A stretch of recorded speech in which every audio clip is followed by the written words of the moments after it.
शिव देने में कमी नहीं रखता, उसकी कृपा होना चाहिए। दीदी दूंगा मैं, आप बैठो, दूंगा, बैठिए आप, मौका दूंगा मैं जरूर आप लोगों को।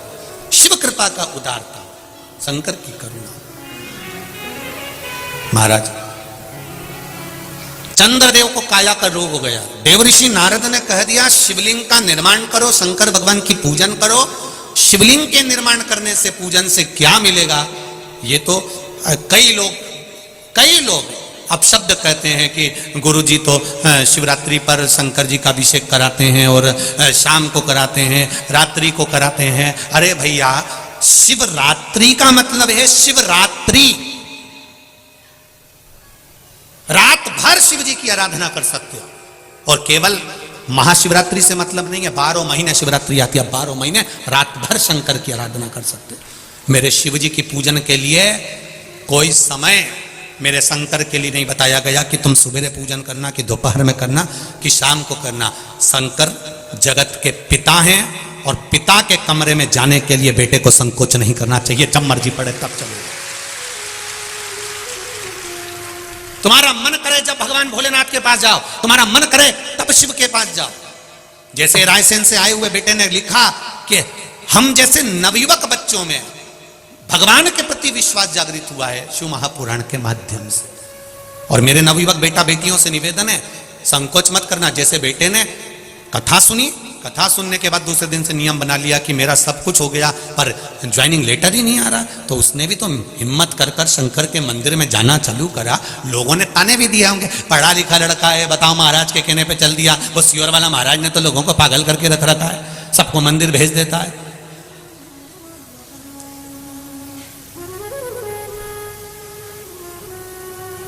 तो उसमें दिक्कत क्या है मंदिर जाने में? शिव मंदिर जाने में तकलीफ क्या है? सियोर वाले महाराज ने ये तो नहीं कहा आप लोगों से कि हमारे यहाँ आओ। सियोर वाला महाराज तो एक बात जरूर कहता है, कहीं मत जाओ पर शिव के द्वार जरूर जाओ, शंकर के द्वार जाइए, शिव की उदारता जरूर पाइए। आज आप लाखों की संख्या में आए हुए हो, तीसरा दिन है कथा का, बाउंड्री के बाहर लोग खड़े हुए हैं, जहां देखो वहां, जहां मौका मिल रहा है वहां पर बैठकर कथा सुन रहे हो। ये आपकी दृढ़ विश्वास, दृढ़ता, भरोसा ही तो है जो आपको यहां तक लेकर आया है। जब आप इतने विश्वास से यहां पर आए हो तो उस विश्वास का फल मेरा भी तो विश्वनाथ देगा ही देगा, खाली तो नहीं छोड़ेगा। अगर विश्वास लेकर आए हो तो विश्वास का फल तो मिलेगा, प्राप्त तो होगा आपको, ऐसा तो नहीं कि नहीं देगा वो। कृपा की न होती जो आदत तुम्हारी तो सूनी रहती अदालत तुम्हारी। जो गरीबों के दिल में जगह तुम न पाते तो किस दिल में होती इबादत तुम्हारी। आज अगर शिव की कृपा हुई है तो आपका विश्वास भी तो जागा है, भरोसा भी तो जागा है। दृढ़ता रखकर सुनिए। चंद्रदेव को काया का रोग हो गया, शिवलिंग का निर्माण करा, देवऋषि नारद के कहने पर करा। कम से कम शंकर भगवान की भक्ति तो करी, स्मरण तो करा, नाम जाप तो करा।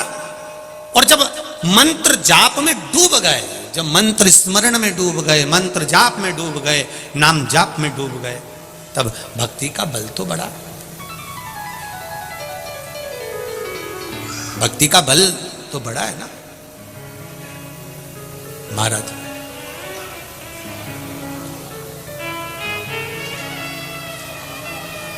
उस भक्ति के बल पर शिव की आराधना।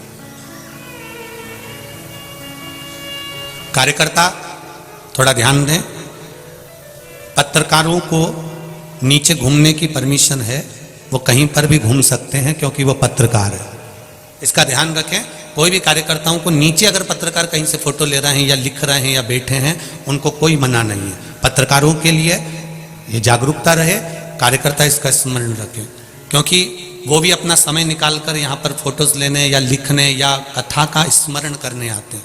तो पत्रकारों से मेरा निवेदन है, आप लोगों के लिए कोई मना नहीं, कार्यकर्ता भी इस चीज़ का स्मरण करें। अगर वो लोग घूम रहे हैं या लिख रहे हैं या पढ़ रहे हैं तो उनका मान सम्मान पूर्ण तरह से, किसी को कोई। और एक बार का निवेदन आप सबसे, चाहे कोई वीआईपी हो, वीवीआईपी हो या साधारण सा व्यक्ति हो, एक बार अगर कोई बैठ गया है तो उसको ये ना बोलें कि आप इधर बैठो या उधर बैठो। बैठ गया ना, वो शंकर का है, शंकर का रहेगा, वो शिव का है। उसको नहीं मालूम कि आपका वीआईपीपन क्या है, पर वो शंकर का है। इसलिए आपने देखा होगा राम जी की शादी में सारे देवता है, शंकर जी की शादी में पहली पत्रिका ही भूत चुड़ैल को गई थी। तो यहां तो जो आया है वो शंकर का है। और शिव जी की शादी में सबसे आगे देवी देवताओं आगे थे, पर पीछे तो मेरे महादेव के भक्त थे अड़भंग। उनको कोई मतलब नहीं, उनको तो केवल शिव से मतलब, अड़भंगता है।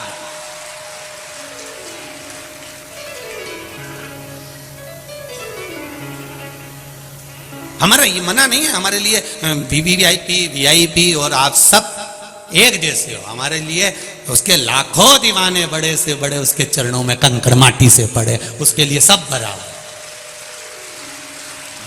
गुलाब जामुन खाओगे तो भी पेट में जाएगी, रबड़ी खाओगे तो भी पेट में जाएगी। हो सकता है तुम्हारे पास में अलग डिपार्टमेंट हो, तुम भेज दो तो वो अलग बात है, पर मेरे महादेव के पास में तो एक ही डिपार्टमेंट है। जो शिव की कथा में आ गया, भगवान ने कह दिया वो भले कुछ भी है उसकी झोली में भर कर भेजूंगा। वो गरीब है अमीर है जो है उसकी झोली मुझे भर।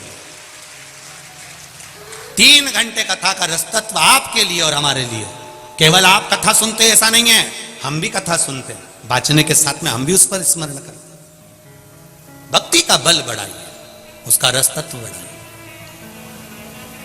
शिव कथा कह रही, शिवलिंग का निर्माण करा। वो निर्माण करने के बाद में शंकर भगवान के शिवलिंग के निर्माण का जो आनंद था वो चंद्रदेव ने पा लिया और काया के रोग से मुक्त हो गए। काया के रोग से मुक्त। एक बात और आपसे कहेंगे, उतारिएगा। जिसके शरीर में सफेद चमड़ी पड़ने लगती है, चर्म रोग हो जाता है, या चेहरे पर आंख के पास में पूरा कालापन आ जाता है, उसको हमेशा याद रखना है, लाल चंदन का लेपन पीपल के पत्ते पर करिए। काय पर करना है? पीपल के पत्ते पर लाल चंदन का लेपन करिए। लेपन कर कर सोमवार की अष्टमी के दिन उसको लेपन कर कर वापिस निकाल कर शंकर भगवान पर उसका धीरे धीरे त्रिपुंड बनाकर लेपन करना प्रारंभ करिए। जब आप त्रिपुंड बनाकर लेपन करना प्रारंभ करें, उसके बाद उस चंदन को जो सोमवार की अष्टमी है तब निकाल कर लिया है और निकाल कर लाकर उसको डब्बी में रख लें। उस चंदन का प्रयोग चर्म रोग के स्थान पर थोड़ी थोड़ी मात्रा में करना प्रारंभ करें, पानी के साथ मिलाकर। परंतु उस चंदन को केवल 6 से 7 दिन में प्रयोग करिएगा, ज़्यादा नहीं। धीरे धीरे चमड़ी, परंतु उसको सोमवार की अष्टमी के दिन सिद्ध कर कर बनाना है। उसको सोमवार की अष्टमी के दिन चढ़ाना है श्री शिवाय नमस्तुभ्यम या ओम नमः शिवाय या पंचाक्षर मंत्र या महामृत्युंजय मंत्र, जो आपको आता हो, शिव जी का जो नाम आपको याद हो उसको बोलकर चढ़ा दो। उसको लिया, फिर उसको अपने शरीर पर लगाना प्रारंभ करो। उसका फल आपको 15 दिन के अंदर धीरे धीरे धीरे धीरे प्राप्त होना प्रारंभ हो। लाल चंदन का प्रयोग शिव जी के लिए अवश्य। दूसरा, जब विषम परिस्थिति आ जाए, ऐसा लग रहा है कि आपने पशुपति व्रत कर लिया, सोमवार की अष्टमी का प्रयोग कर लिया, मैंने शंकर जी की आराधना कर ली, तो भी विषम परिस्थिति चल रही है, अभी तक कोई सुधार आने को तैयार नहीं है, तब शंकर जी के मंदिर में जब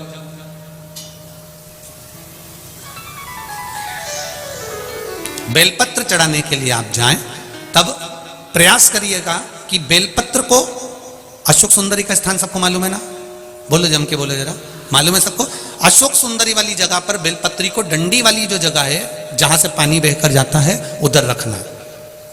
उसी बेलपत्री को वापस उठाना है। शिव जी के शिवलिंग पर जब बेलपत्री रखो तो डंडी का भाग, आप यहां बैठे हो तो डंडी का भाग पीछे की ओर होना चाहिए। शिवलिंग जैसे ये है तो डंडी का भाग पीछे की ओर, उसको रखकर 7 लोटा जल भगवान शंकर पर समर्पित कर दीजिए। अपने भाव को रखते हो। अगर विषम परिस्थिति चल रही है, आपने पशुपति व्रत कर लिया, सोमवार के अष्टमी का कर लिया, उसके बाद भी कार्य नहीं हो रहा, अटक रहा है, किसी कारणवश कोई फाइल मोटी है, थोड़ा समय लग रहा है, तो 7 लोटा जल का प्रयोग करें। धीरे धीरे 7 लोटा जल शिव जी को बाल्टी में भरकर ले जाएं अपने घर से। 7 कलश जल शिव जी को समर्पित करना है और समर्पित करने के बाद उस बेलपत्री को वापस अपने ही घर पर लेकर आ जाना है। 11 दिन 21 दिन उसको रखो, फिर उसका विसर्जन वापिस किसी नदी, सरोवर, तालाब या वृक्ष के नीचे कर दीजिए। बाबा हाथ पकड़कर बाहर निकाल ही देगा। परिस्थिति अगर बहुत विचित्र, विषमता, बहुत विषम परिस्थिति में उस जगह पर इसका प्रयोग कर सकते। शंकर भगवान को रिझाना, बेलपत्र का प्रयोग भगवान शिव को रिझाने का जो आनंद है, शिव को जो मनाने का आनंद है, वो एक स्वरूप ही अलग है, उसका एक स्वरूप आनंद है। शंभु शरणे पड़ी मांगू घड़ी रे घड़ी, दुख काटो दया करी दर्शन। शिव की आराधना का फल प्राप्त कर, भक्ति प्रबल होनी चाहिए। चंद्रदेव की काया ठीक हो गई। आज दक्ष प्रजापति की सभा लगी है, शिव जी जाकर बैठ गए, उठ नहीं पाए, नमन नहीं कर पाए, प्रणाम नहीं कर पाए, देख नहीं पाए। जब नहीं देखा, दक्ष प्रजापति को क्रोध आ गया। क्रोध आया, खड़े हो गए, श्राप दे दिया, रे शिव, ये केवल देखने का श्राप नहीं है, ये केवल दक्ष प्रजापति ने इसलिए शंकर जी का अपमान करा क्योंकि इन्होंने चंद्रदेव की काया को ठीक कर दिया था। श्राप दिया था दक्ष प्रजापति ने, और चंद्रदेव जब सभा में आकर बैठे तो उनकी काया ठीक थी। चंद्रदेव की काया बिल्कुल ठीक। दक्ष प्रजापति ने पूछा, चंद्रदेव की काया ठीक कैसे हो गई? मैंने श्राप दिया था तो ये तो ठीक नहीं होना था, फिर ये ठीक कैसे हो गया? तब देव ऋषि नारद ने कहा, दक्ष प्रजापति, तुमने श्राप दिया है, पर सवारने वाला वो भोलेनाथ सामने बैठा हुआ है, उसने सवार। शिव ने इसको अच्छा कर दिया, हाँ, शंकर भगवान ने इसको अच्छा कर दिया, हाँ। रुको, अब गुस्सा, अब क्रोध चरम पर पहुंच गया। अब क्रोध पहुंचा तो जैसे ही दक्ष प्रजापति अंदर आए और नारद जी ने कह दिया कि चंद्र की काया इसलिए ठीक हुई क्योंकि उसको शिवजी ने ठीक कर दिया, तो अंदर आते से ही तिलबिला रहे थे।